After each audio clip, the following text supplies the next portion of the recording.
Please help me welcome to the DEBx stage, Rhonda Peoples.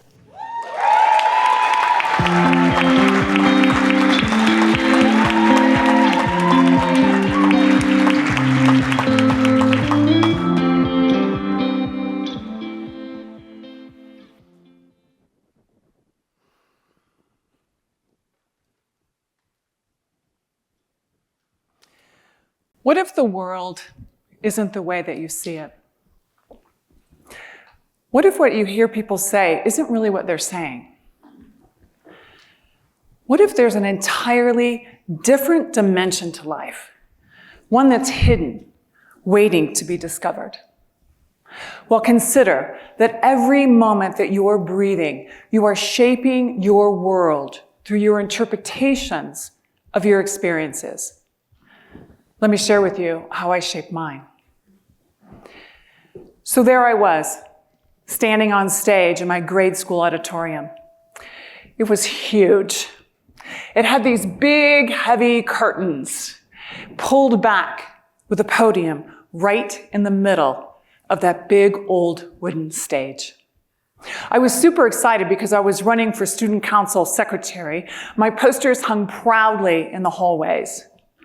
We had to give a speech to the entire school, but I was prepared.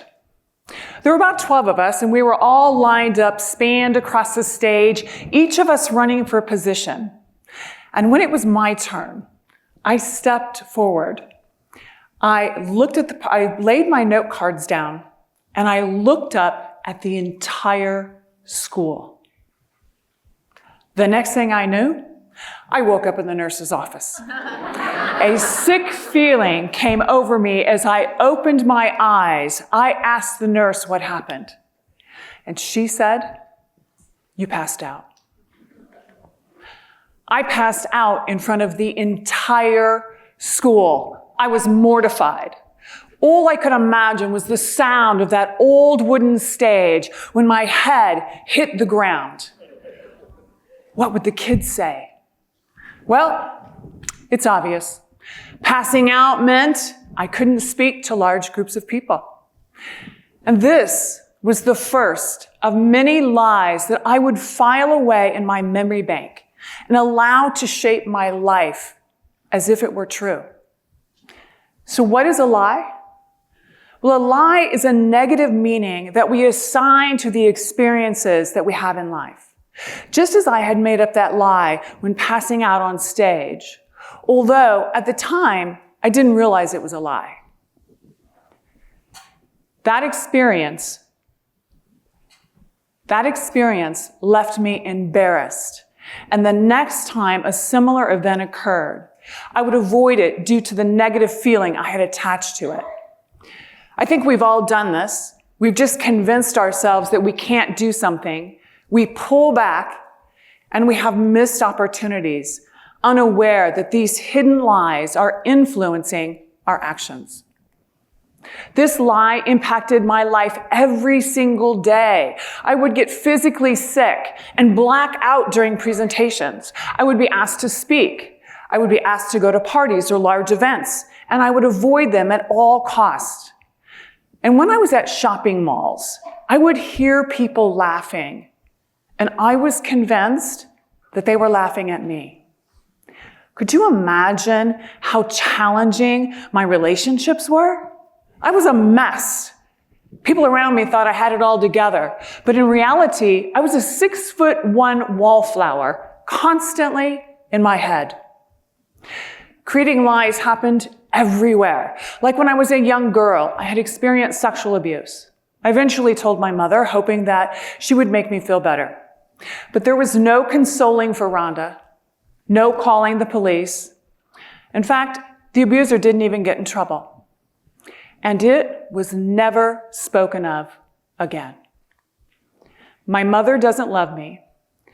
I don't have anything important to say. And if I did, no one would listen anyways. These were 3 more lies that I had created and filed away unknowingly. And all throughout my childhood and into my adult life, I lived out these lies. I listened to them constantly, not recognizing where they came from, but man, I followed them like they were gospel. What are your hidden lies? Do you have lies about being incompetent, not worthy, or not enough? Do you know where these lies came from? For the life of me, I couldn't see the lies that were blocking me. I just knew something invisible was keeping me from stepping into my full potential. So I needed to dig them up and understand where they came from. Carl Jung, the well-known psychiatrist, said, until you make the unconscious conscious, it will direct your life and you will call it fate. It takes courage to dig up these lies, and I couldn't do it myself. So in 2014, I attended my first personal development program where I discovered I had been stuck in the mindset of a 10-year-old. You see, I hadn't given my mother a chance to share why she didn't take action all those years ago.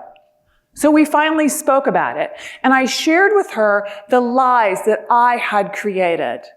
The lies about her not loving me, or me not having anything important to say. And as we talked, it became very apparent to me that my mother did love me. She just wasn't able to protect me at the time because she was dealing with her own lies created from the traumas of her past.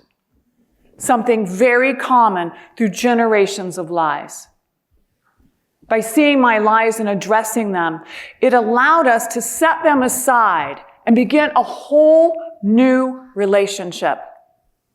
In the program, I also examined my lie about my inability to speak to groups. The time I passed out in front of everybody on the stage, well, maybe I hadn't eaten that morning. Maybe I was just coming down sick. Like, who knows? Either way, I could see that there could be another interpretation other than I wasn't a good speaker. It was so freeing. And slowly, I shifted my willingness to talk to groups and allow people to really see me. Sharing helped me uncover my lies. It became not just a tool for my own healing, but a bridge to understanding and connecting with others on a much deeper level. When I shared my lies, others would thank me for speaking up, and they would share their hidden lies, admitting that they had gone through similar experiences. Sharing has given me freedom from being in my head, the place where the hot lies hide. Instead, I go to my heart and I speak my truth.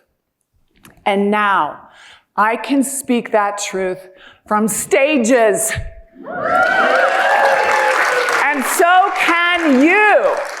Research shows us something powerful. The brain can change throughout life. It can adapt to new experiences. It can learn new information. It can create new pathways. We are not stuck.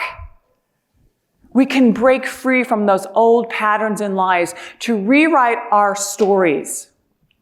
What if the key to unlocking your greatest power is in discovering and owning your own lies?